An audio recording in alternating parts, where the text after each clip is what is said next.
Buenas noches. Personalmente, el presidente electo estuvo en el día de ayer domingo por la provincia de Atomayor, la cual fue maltratada, se podría decir, por la tormenta Isaías.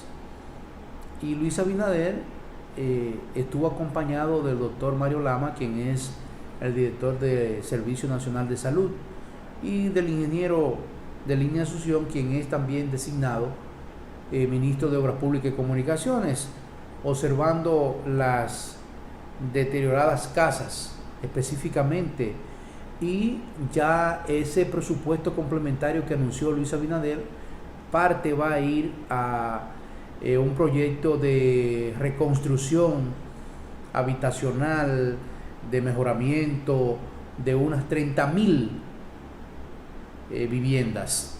Es mucho y es poco a la vez, pero ya él por primera vez estuvo haciendo esas visitas después de haber sido elegido, a ver la situación que atraviesa esa provincia de Atomayor.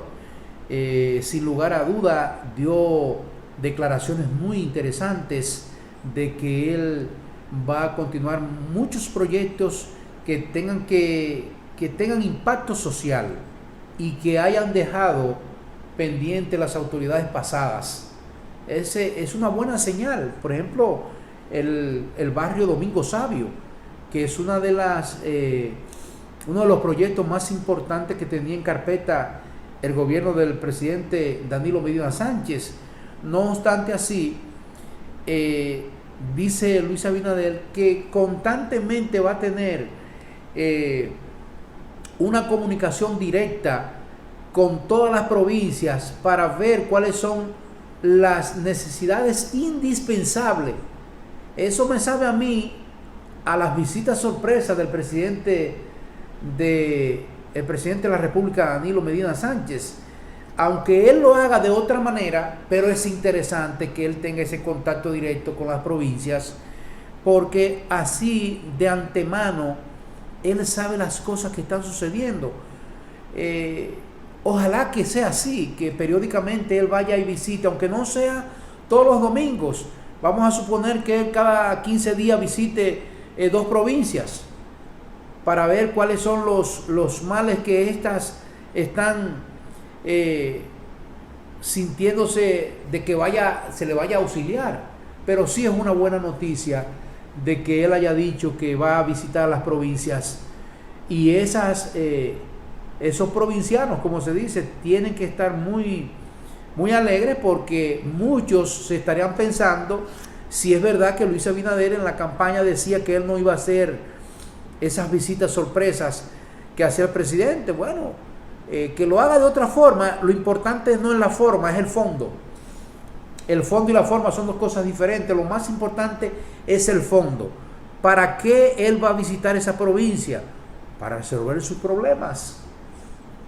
Pero todo esto va caminando conjuntamente con el presupuesto complementario para terminar el año, y ya, como dice él también, a la entrada de sus próximos días en el gobierno, va a agilizar que esas cosas del presupuesto complementario estén rápidamente. Hay que recordar también que al mismo tiempo nos imaginamos que la Comisión Económica o el Gabinete Económico de Luis Abinader y su gobierno tiene que estar muy apresurado para el presupuesto de este año 2021, que el mes de octubre es el último mes en que se puede entregar, o que se debería entregar. Y nos imaginamos también que el presupuesto debe ser mucho más amplio por las complicaciones que hemos tenido económicamente hablando con la pandemia. Hay que recordar también que los préstamos están a la orden del día, y de eso es que vamos a vivir en todo. Fíjense que se criticaban los préstamos, pero los préstamos ellos mismos lo dicen, que vamos a sostenernos de los préstamos adquiridos, porque que sabemos la situación que estamos, una crisis económica, y la salud es la que pone más apuros al gobierno de Luis Abinader, y puso a este que está ya saliendo. Pero creemos en definitiva que las visitas de Luis Abinader serían de suma importancia, y esos proyectos que él dice que va a continuar, que son de impacto social y que dejó o que dejaron las autoridades pendientes. El ministro de Obras Públicas y Comunicaciones recién asignado dijo también que la seguridad vial él lo va a ampliar. Son muchos los proyectos de nación que yo estoy convencido que el presidente electo Luis Abinader no lo va a abandonar, porque él no se puede dar lujo. Primero, él no es un hombre mezquino, él sabe las cosas que le hacen falta a la nación. Fueron muchas cosas prometidas, que a veces ustedes dicen en campaña que son palabras que se las lleva el viento, y no son así, las cosas quedan ahí. Él prometió un sinnúmero de cosas a la población dominicana, comenzando con el asunto de la corrupción, que ya él dice que va a ser una reforma constitucional. Una reforma constitucional, cuando la gente oye eso, se piensa en otras cosas, pero esto es para él poder cumplir una campaña que es un procurador independiente, y esto conlleva a una reforma a la Constitución. Ojalá no aparezcan otras cosas por ahí, que creo que no, pero son muchas las promesas que Luis le prometió a la población, que si usted se pone a enumerarla, esa de la Procuraduría, el asunto de que no habrá retaliación, pero que tampoco borrón y cuenta nueva, y prometió cosas. Por ejemplo, cuando uno se pone a ver las cosas que él prometió, usted a veces puede pensar que son difíciles de cumplir. Por ejemplo, eso que le dije de la retaliación, que no lo va a usar.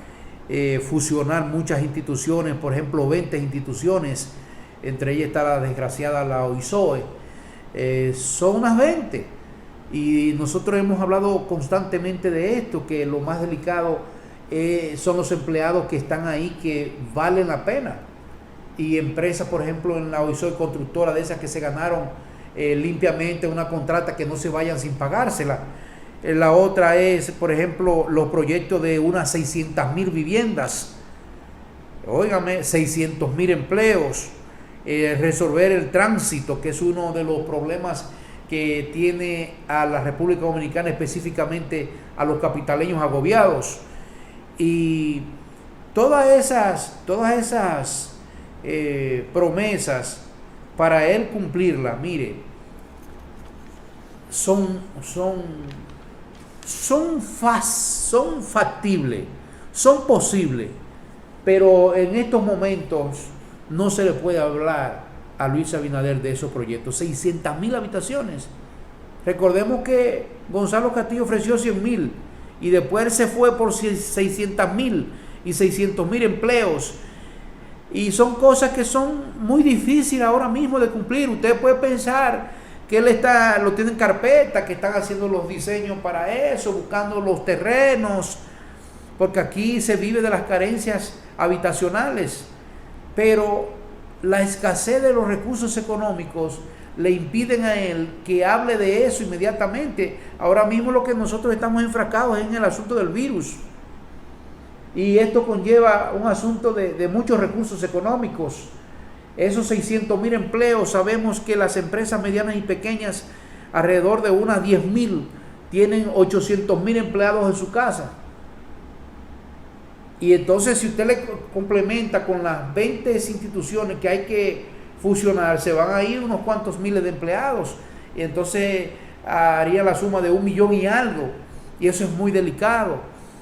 Luis lo que tiene, y creo que lo va a hacer, el ir supliendo con fase 1, fase 2, que se o qué para ti, no sé, amortiguando el golpe, pero esos son proyectos que se podrían ver en un segundo año, un tercer año del periodo. Pero si usted se tarda, imagínense, eso es por año que se hacen las unidades habitacionales, o las casas, las viviendas, y 600,000, imagínense usted. Ahora él va a comenzar, fíjese, un ensayo con unas 30,000 en Atomayor de un proyecto de remodelación, reconstrucción de casa en Atomayor, por ahí, qué sé yo, 30,000 viviendas, que ahí viene también la fusión de la OISOE con el INVI, pues se va a fusionar.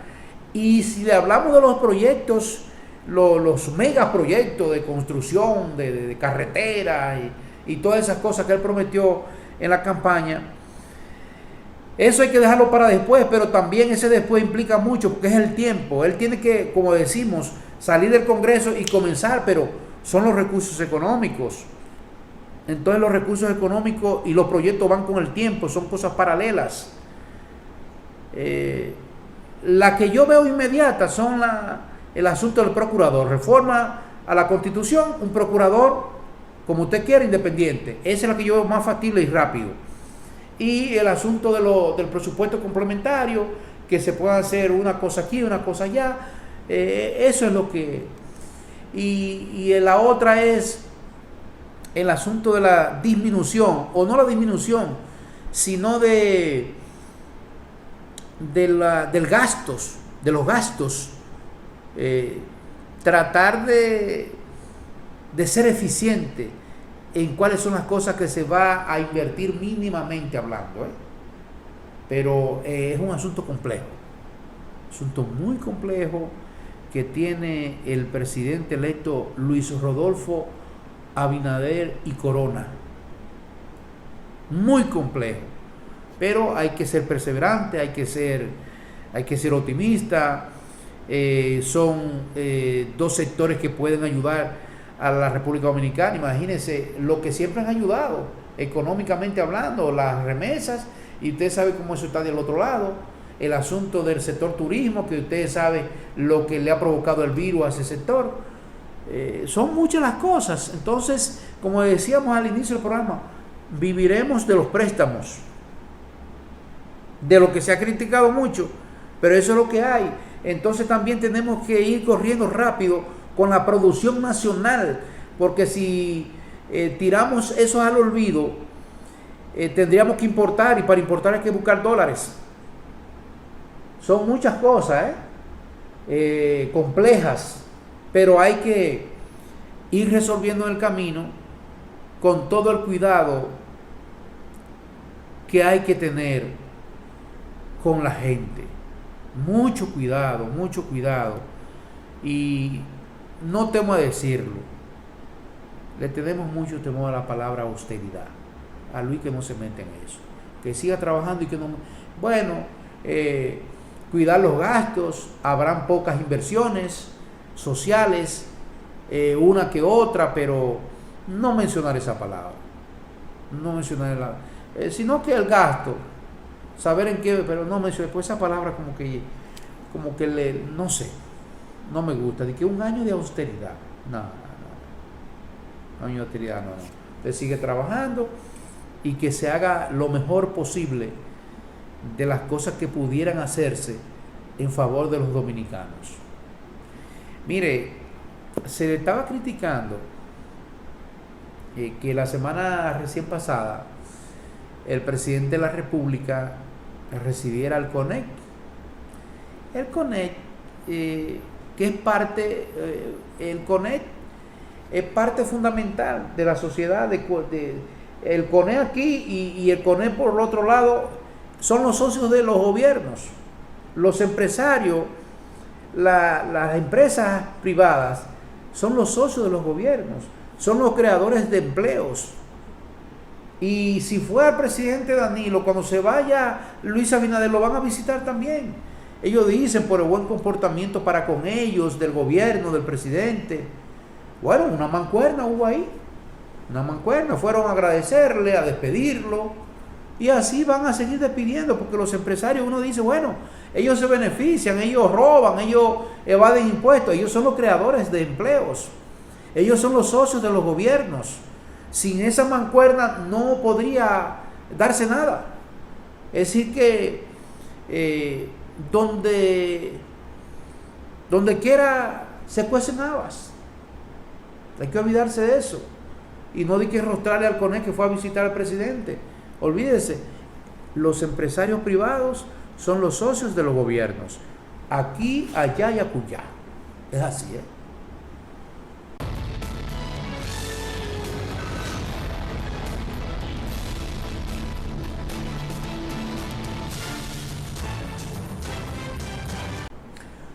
Uno de los...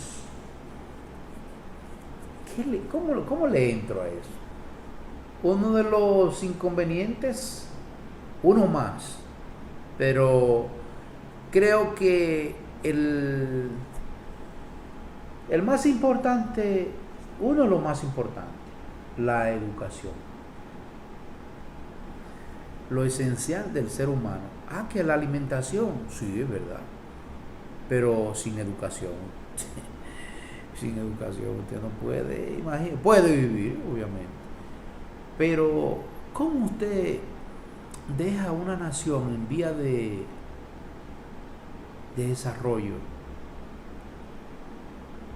sin la educación? Pero también usted se pone a ver, bueno, vamos a proporcionar que inicie el año escolar, pero tenemos el virus ahí, que se han hecho muchos esfuerzos para tratar de que no se siga expandiendo y de que se sigan muriendo dominicanos. Y usted abriendo el año escolar, usted no va a llevar personas adultas, la mayoría son niños. Y si usted lo limita, vamos a llevarlo a la cantidad de 15 niños. Ajá.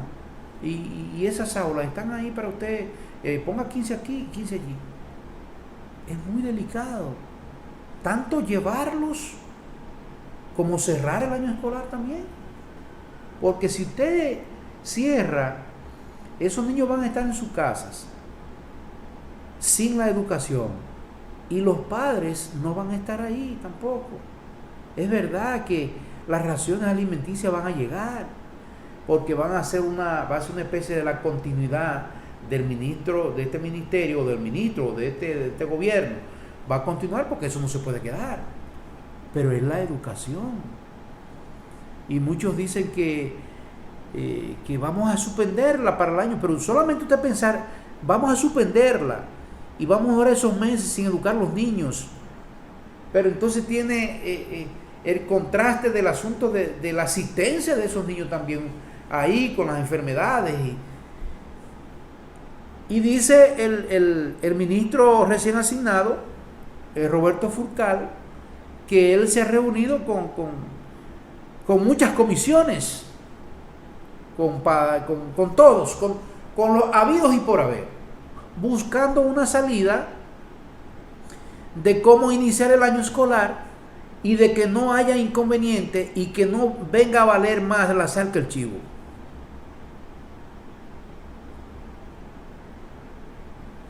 Y él ha dicho que se ha reunido con todos los sectores,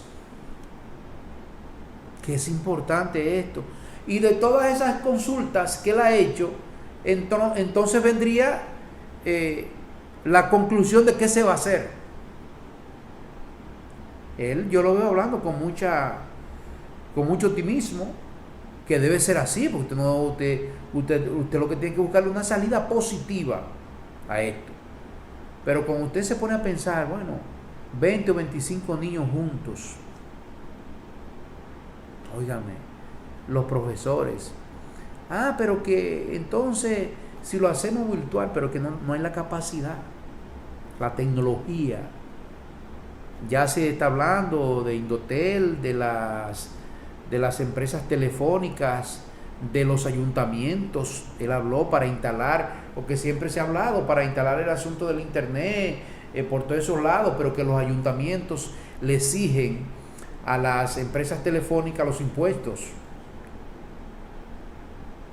Son muchas las cosas. Y el nuevo asignado ministro de Educación dice que sí, que ya están encaminándose a hablar con los alcaldes, con esa gente, los representantes de los ayuntamientos, porque las empresas telefónicas están dispuestas, pero son los alcaldes que le exigen los impuestos para ese internet. Una vez creo que Indotel emprendió un proyecto similar a eso de llevar internet a los lugares más lejanos, donde se pueda. Entonces, eso es para hablar de la plataforma de llevar la educación virtual. Oiga eso, ¿por dónde andamos? Los inconvenientes que presentan todas estas cosas. Es decir, que es una tarea complicada, difícil, que se ve fácil de resolver, pero no es así. Porque usted dice, bueno, vamos a llevar 20 niños, como dijo ahorita, por aula, pero las consecuencias y el cuidado de esos niños y los profesores también. Ese es uno de los temas esenciales que tiene este gobierno entrante para resolverlo. Que usted lo ve fácil, pero no lo es. Los recursos económicos están ahí, y en su presupuesto. El asunto de las aulas están ahí, físicamente están ahí, la estructura está ahí. Es cómo aplicar, que vamos, el asunto de la metodología, la forma, el asunto de cómo tener el aislamiento con los niños. Mire, son niños, pero son muchas las cosas que hay que planificar para que el año escolar se inicie, y pensar en suspenderlo como que más grave. Son tantas incógnitas que usted tiene ahí, pero dentro de todas esas cosas, el temor de que los niños, usted se imagine cómo está la situación y las limitaciones de cama y todo eso. Bueno, son muchas las cosas encontradas ahí. Pero en definitiva, el ministro entrante está buscando la manera de que se pueda llegar a una solución, qué sé yo, la menos complicada. ¿Y cuál es la menos complicada? Que se abra la escuela, se abran las escuelas. O la otra, que se suspenda. No es tan fácil. Es fácil pronunciarlo eso. Es fácil pronunciarlo.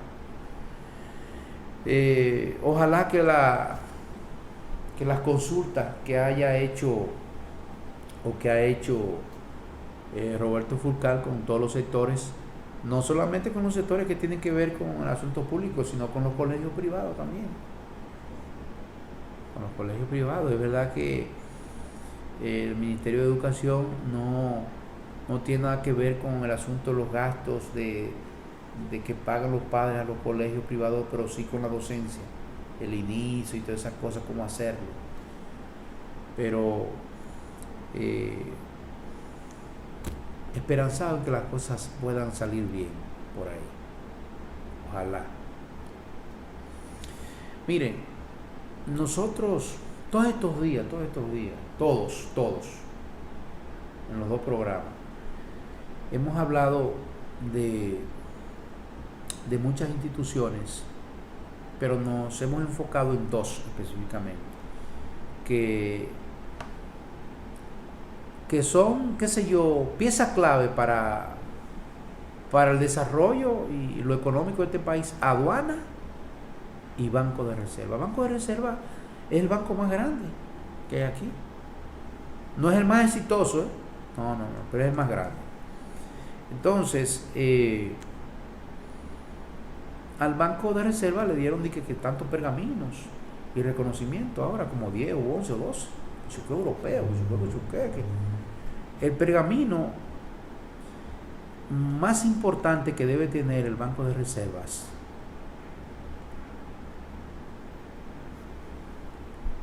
es cuando Simón Lizardo salga de ahí, o cuando se acabe el gobierno el 16, para ver lo que se hizo en la administración de él y de Enrique Ramírez. Ese es uno de los pergaminos certificados y reconocimientos que se le debe hacer cuando él salga de ahí, cuando salga el gobierno, para ver en definitiva qué se hizo en el Banco de Reserva en esas dos administraciones, que si no son de las peores, están entre el 1 y el 2, entre aduana, y no es que son las únicas instituciones, no, son de las principales, donde han habido los peores desastres, los peores desórdenes Ah, muy bueno, que el Banco de Reserva le dieron pergamino, que su que el reconocimiento y esto. El señor Pereira, que es el próximo administrador entrante, él es el que tiene que ver, dar el visto bueno o ese reconocimiento que le están haciendo, a ver si esas administraciones fueron de las mejores. Los bancos de reserva, Simón Lizardo y Enrique Ramírez, de las peores existentes en la historia de esas dos instituciones, Banco de Reservas y Aduanas. Esos señores que andan encopetados por ahí, como que no ha pasado nada. Y aquí como se dice, no hombre, ya eso pasa ahorita, es verdad, eso pasa. Yo no quisiera un gobierno con retaliación, pero que tantas promesas que le hizo a Luis a la población con esto, de no borrón, vamos a ver. Porque no es tampoco que van a despedazar a todo el mundo ahí, y que no. Bueno, si salió bien, alabado sea el Señor. Mire, conjuntamente con los reconocimientos que se le hizo a usted, a la banca, le hacemos este otro. Quedó exageradamente perfecta su administración. Esa es la última que le falta a Simón Lizardo y a Enrique Ramírez en esa administración del Banco de Reservas. Esa es la certificación que le toca a ellos, la última. Cuando ellos se vayan, ya que usted no esté ahí, que el otro tenga acceso a ver a las diabluras o no que se hicieron. El cliché mío sea la señora del café o la señora que limpia el baño. Desde ahí hasta arriba. Y puede hacer que todos salgan inocentes, que solamente es especulación. ¿Es posible? Porque a veces usted está en la casa, que es una casa que las cosas se ponen allí, una aquí, una que no van en los lugares que deben estar. Entonces se hace un desorden, ¿verdad? Entonces es posible que las cosas allí no se pusieron en los lugares que deberían estar. Es posible que sea ese desorden. Pero de que hay un desorden mayúsculo, lo hay en el Banco de Reserva y en aduana. Y nosotros no estamos en un asunto de delirio de persecución, porque nosotros, ¿quiénes somos nosotros? Simplemente venimos a comentar las cosas aquí. Y eso debe dolernos a todos nosotros los dominicanos, porque ellos están administrando la cosa pública, la cosa ajena. Es que nosotros estamos personalizando. Jamás estamos en un asunto de personalizar nada, en lo absoluto, ¿eh? Pero tanto reconocimiento a veces llama a uno la atención. Tanto reconocimiento por pipa. Eso que europeo, que eso que esto, acá. 1, 2, 3, 4, 5 en una semana. El banco de mayor eficiencia, el banco de que eso que. Pero fíjense que yo nunca he oído el banco de mayor transparencia, nunca lo he oído. Nunca lo he oído. El banco de mayor transparencia. Ahí es que está el asunto. Es ahí. Ah, que se ganó tanto el banco. Bueno, usted pone que se ganó 5 pesos. Es posible que pudo haberse ganado 15. No se lo ganó. El banco de mayor transparencia. El Banco de Reserva. Nunca he oído eso. Y son muchas las diabluras que han pasado ahí. Muchas las diabluras en esas dos administraciones. Porque la han habido, vuelvo y repito, la han habido.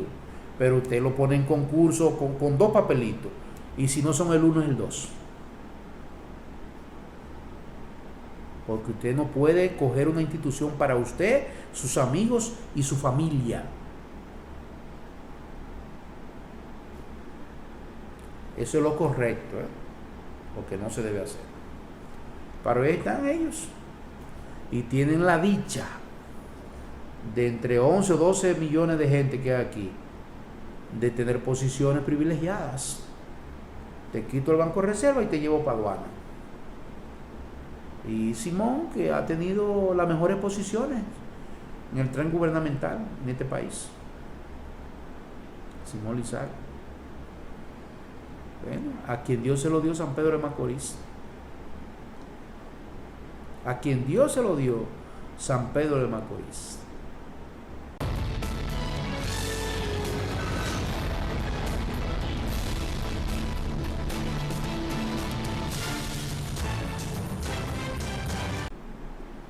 Miren, todos sabemos la responsabilidad que tiene el presidente de un partido, la responsabilidad que debe y que tiene un presidente de un partido, en este caso el Partido Revolucionario Moderno, con su presidente José Ignacio Paliza, que es un político joven y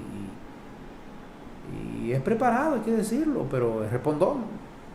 Entonces, con la, ¿qué le digo? Con el asterisco, si se le puede decir, cuando se nombró al canciller de la República, al señor Álvarez, que si es pro o no es pro haitiano, que si es americano, que si antichino, bueno, las cosas existentes ahí. Y el secretario de Asuntos Internacionales, que fue el aspirante a la senaduría por San Pedro de Macorís, el doctor Ferry Iglesias, una figura reconocida como médico, creo que es biólogo o infectólogo, pero es un excelente médico y una figura reconocida. Han tenido un encontronazo porque el doctor Ferry Iglesias, cumpliendo con su deber y su responsabilidad en asuntos internacionales, él envió una carta de felicitación, el doctor Ferry Iglesias, al partido al partido de los trabajadores, y esa misiva al Foro de Sao Paulo por motivo de su 30 aniversario, y pese a ser miembro del organismo, al tiempo de vincularse de la misma tras no consultar a la presidencia del partido, el motivo de reproche, así se puede decir, reproche a Ferry Iglesias, pero es un asunto de política, de cómo manejarse en el partido. Una especie de reproche le hizo el presidente Paliza al doctor Ferry Iglesias. Él dice que se debe a los términos presentados en la carta que contradicen la posición política y pragmática adoptada por el Partido Revolucionario Moderno, según dice un comunicado de respuesta enviada por Paliza al doctor Ferry Iglesias. ¿Qué sucede? Que Paliza además le posteó en su cuenta de Instagram personal con una frase de Jean-Paul Sartre, que dice: cada palabra tiene consecuencias y cada silencio también. Es decir, como si yo me quedo callado, tengo mis consecuencias, dice Paliza en su cuenta de Instagram. Pero, óigame, eso trae sus consecuencias. Y él le respondió entonces al doctor Ferry Iglesias. Y de su parte, Roberto Álvarez, que es el canciller actual, próximo ministro de Relaciones Exteriores, posteó un mensaje en su cuenta también de Twitter acompañado de la foto de la carta. La carta enviada por el presidente del Partido Revolucionario Moderno establece la posición oficial del PRM sobre este tema. Reza el mensaje de Álvarez. En ese tema, en ese orden, Ferry Iglesias le respondió una serie de 3 tweets al próximo titular de la Cancillería, en los cuales se leía lo siguiente: sorprendido que el futuro ministro de Relaciones Exteriores del nuevo gobierno, que inicia el 16 de agosto del presente año, publique una correspondencia interna del presidente del PRM, al secretario de Asuntos Internacionales, la cual no fue recibida por mi persona. Y si continuó Ferry Iglesias: le informo que el PRM es un miembro fundador del Foro de Sao Paulo, y el PRM financió la asistencia del embajador Padilla y mía a La Habana, Cuba, a un evento del mismo. Es decir, que le está diciendo: somos miembros del foro y estamos conscientes, porque yo he asistido a asuntos internacionales apoyados por el partido. Pero continuó Ferry Iglesias: si el presidente del PRM no está de acuerdo en continuar siendo miembro del Foro de Sao Paulo, que lo lleve a la dirección ejecutiva para su aprobación o no. La misma fue enviada al organismo por Iglesias, secretario de Asuntos Internacionales del PRM. Rafael Báez, coordinador de política exterior, y Amable Padilla, su secretario, por motivo del aniversario. Es decir, que es una historia del Foro de Sao Paulo que fue fundado por el partido, oiga, ¿de quién? Por el Partido de los Trabajadores. ¿Quién ha sido el presidente del Partido de los Trabajadores allá en Brasil? Lula da Silva.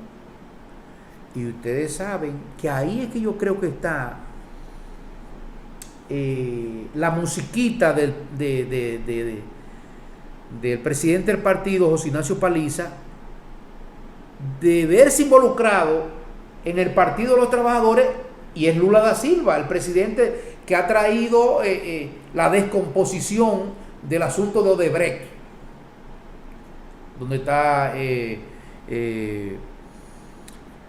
todo este bollo, el asunto de corrupción, y que está envuelto el país, la República Dominicana, y que está en los tribunales, y donde el PRM ha atacado fuertemente a esa situación. Y ahí es que no es que yo creo, es que José Ignacio Paliza no quiere que el PRM se vea involucrado en este asunto de las relaciones mutuas que tienen oficialmente, porque lo dice Ferry Iglesias, que son miembros del Foro de Sao Paulo, que son miembros y que han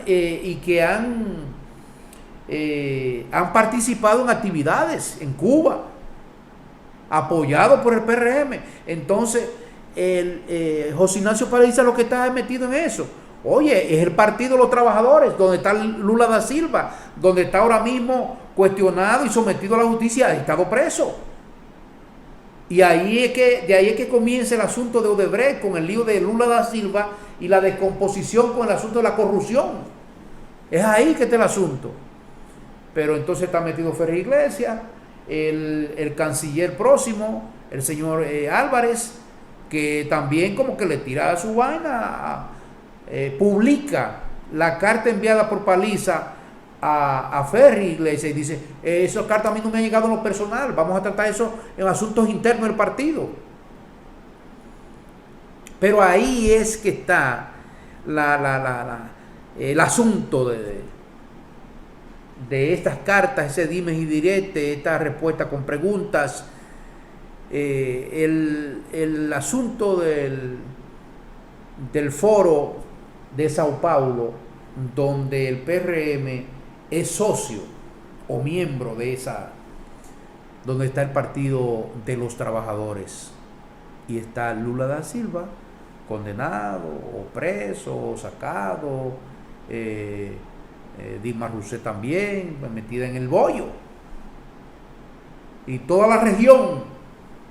Entonces el presidente del PRM, José Ignacio Paliza, lo que quiere es como salir vamos a salir de ahí, no nos metamos en esa vaina. Ahí es que está el asunto de esto, Twitter y el Instagram y el canciller, el nuevo canciller, y Ferry Iglesias. Nada, si tú no quieres pertenecer, vamos a llevarlo a la comisión del partido y nos salimos. Y les recuerda que él estuvo en una actividad con Padilla, miembro también del PRM. Pero ahí es que está el quid del asunto. Y entonces Paliza le dice: si me quedo callado, trae su consecuencia. Las palabras traen consecuencias y el silencio también. Entonces él le está respondiendo como presidente del PRM. Pero lo más delicado de esto es como que se haya publicado en las cuentas personales. Para mí. Y lo dice Ferry Iglesias al canciller, pero a mí no me ha llegado esa carta, no personal. Vamos a llevarlo a lo interno del partido, a la comisión, y si no se puede, no se puede. Pero yo he cumplido con mi deber como responsable de asuntos internacionales. Eso es lo que hay con el asunto del Foro de Sao Paulo, donde el PRM es miembro Y entonces, como es miembro, lo llama, lo felicita en su aniversario, como debe ser. Usted, compañero o amigo, usted lo felicita en su día, de día, cumpleaños. Él ahí. No, el PRM no quiere. Ve ahora mismo el asunto de los trabajadores en Sao Paulo como que es alguien que tiene lepra, no pegársele. No le pegue. Imagínense usted. No se le pegue. Tiene lepra ahora mismo. Porque esas relaciones no vienen de ahora, que el PLD, esas relaciones venían de cuando Hipólito, por allá atrás, sin tener que meter a Hipólito en pendejada tampoco, pero son unas relaciones viejas, no es de ahora. Es verdad que el horno ahora mismo no está para galletica, de ese lado ya, ni de este tampoco. Entonces usted busca la forma de alejarse lo más que se pueda. Es ahí que está el asunto. Que no se le pegue un malvado con eso. Ahí es que está el quid del asunto. No es que Ferry Iglesias lo hizo mal. Ferry Iglesias cumplió con su deber, pero José Ignacio Paliza, como presidente del partido, quiere, pero imagínense usted. Usted no quiere que se le pegase a esa gente, renunciamos, se acabó. Es eso. Cada quien, yo lo que creo que no se debió publicar, eso es lo que yo creo, lavar los trapos sucios en la casa, no sacarlos. Pero eso tendrá como dice Paliza, eso tiene sus consecuencias. Las palabras y el silencio. Pero ellos se entenderán, son personas adultas, son inteligentes y cada quien en su rol, pero eso es muy delicado a esta altura de que el presidente ganador y entrante es del PRM y no es bueno con esos ruidos no son buenos, ¿no? Luis lo que necesita ahora y el PRM es que las cosas vayan por buenos caminos y que nosotros los dominicanos tengamos la paciencia de que el gobierno entrante haga lo mejor, porque a nosotros es que nos conviene. Ojalá que nosotros podamos entender lo que nos espera. Y como dice un amigo por allá, no desesperéis. Seamos optimistas, no perder las esperanzas y que el Señor Jesucristo nos acompañe. Nosotros por esta noche terminamos y ¿qué le puedo decir? En cada amanecer uno salir con la fe. Si usted no tiene fe, se perdió todo. Y no se le acerca a gente chismosa, a gente siempre lleno de ocio. Simplemente se cuidan mucho y se portan bien. Bye bye.